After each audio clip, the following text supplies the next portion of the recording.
समधन जी, बारातियों का स्वागत जरा अच्छे से करना। ऐसा ना हो हमारी नाक कट जाए।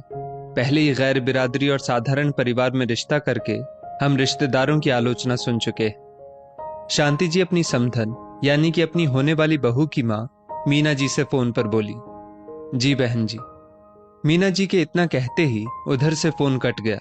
क्योंकि फोन स्पीकर पर था तो मीना जी की बेटी रुचि ने सारी बात सुन ली। मम्मी, आप कैसे करोगे सब?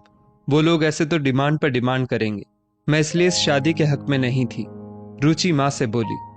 ना मेरी बच्ची, तुझे इतना अच्छा लड़का मिला है जिसने खुद से तुझसे शादी की जिद करके अपने घर वालों को मनाया है। तो चिंता क्यों करती है, सब हो जाएगा।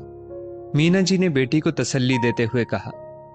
मीना जी, जिनके पति की मृत्यु उस वक्त हो गई थी जब रुचि 4 साल की थी, तब उन्हें अपने पति की जगह नौकरी मिल गई थी।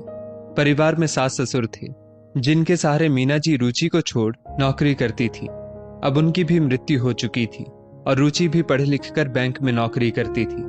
वहीं पर प्रशांत, रुचि का होने वाला पति, मैनेजर है। ना, एक जगह नौकरी करने से आप ये मत समझना ये प्रेम विवाह है।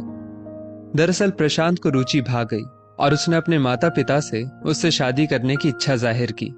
शुरू में प्रशांत की माँ को यह रिश्ता मंजूर नहीं था क्योंकि रुचि ना तो उनकी तरह धनवान खानदान से थी, ना ही उनकी जाति की। फिर भी सबके समझाने पर उन्होंने रिश्ते को हामी भर दी।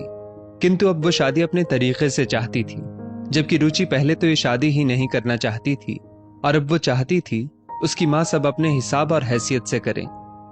रुचि, तुमसे कुछ बात करनी है, शाम को कैफे चलना मेरे साथ। रुचि के बैंक आते ही प्रशांत ने उसे अपने कैबिन में बुलाकर कहा। जी सर, रुचि बोली।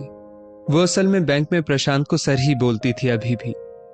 रुचि, मैंने शादी का हॉल देखा है एक, और केटर से भी बात की है। मैं चाहता हूं तुम और मम्मी जी जाकर एक बार देख लो तो मैं बुकिंग अमाउंट जमा कर दूं। शाम को कैफे में कॉफी और सैंडविच का ऑर्डर दे प्रशांत रुचि से बोला। पर प्रशांत जी, आप क्यों? ये तो लड़की वालों का फर्ज होता है। रुचि हैरानी से बोली। देखो रुचि, मैंने सुबह अपनी मम्मी की सारी बात सुन ली थी जो उन्होंने मम्मी जी से कही। मैं उन्हें मना नहीं कर सकता, पर तुम्हारा साथ तो दे सकता हूं, प्रशांत ने समझाया। पर मम्मी इस बात को नहीं मानेंगी। जैसा भी करेंगे हम खुद करेंगे इंतजाम, रुचि बोली। रुचि, बात को समझो, हम एक होने जा रहे हैं, हमारे परिवार एक होने जा रहे हैं। तुम क्या चाहती हो? या तो मम्मी जी पर बोझ पड़े या मेरे घर वाले नाराज रहे। जब हम पर हर बात का हल है तो क्यों परेशानी खड़ी कर इस शादी को समझौते की शादी बनाना? क्या हम समझदारी से इसे साझेदारी की शादी नहीं बना सकते? थोड़ी तुम्हारी साझेदारी, थोड़ी मेरी, और दोनों परिवारों में भी मनमुटाव ना रहे। बोलो, प्रशांत ने कहा। मेरी मम्मी नहीं मानेंगी इस बात को, रुचि प्रशांत को सम्मान की दृष्टि से देखते हुए बोली। अरे मुझ पर छोड़ दो, बेटा हूं आखिर उनका, बेटे की बात तो माननी पड़ेगी उन्हें। चलो अभी तुम्हारे घर चलते हैं, वहीं से शादी का हॉल भी देखने चलेंगे।